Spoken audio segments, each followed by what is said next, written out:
Good afternoon, ma'am.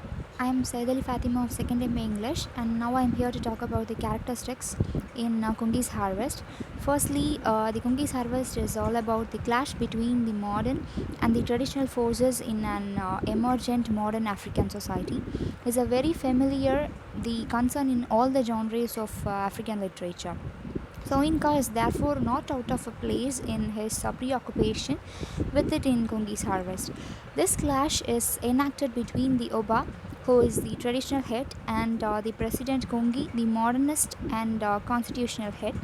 The two characters that I'm going to talk about here is all about the Danlola and Daudu.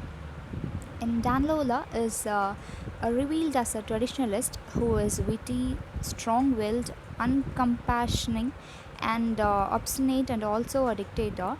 His speech, which is characterized by traditional elements like proverbs, parables, and allusions to Yoruba myths, portrayed him as a traditionalist. Almost every utterance of his is characterized by traditional elements. For instance, Danlola, with the aid of a proverb, states that wise men should know whom to choose between himself and Kongi. He makes his allusions to traditional institutions, objects, and events, not too modern. He is an custodian of the traditional political institution, hence, he refuses to surrender his powers to Kongi, who is an modernist. He sees progresses in tradition because it is jointly operated by all the members of the society as opposed to Kongi's dictatorship. And the next character is Dadu.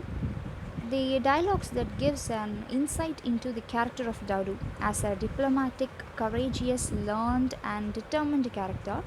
Overall, the Kongi's harvest, and which the diplomatic language he is able to extract the information he wants from the secretary, and he acts as if he is in the secretary's camp and succeeds in getting news and that were plans to give him arrested because he was considered a threat to Kongi's government.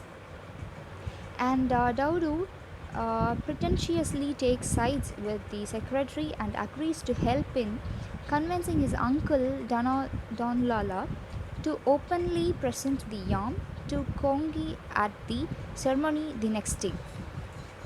This quality of Dadu enables him to get to know more of the other camp, and with this, he is able to plan how to confront Kongi. And that's all about the two characters that I was here to produce. I was here to explain. That is Danalo and Daudu in the Kongi's harvest. Thank you.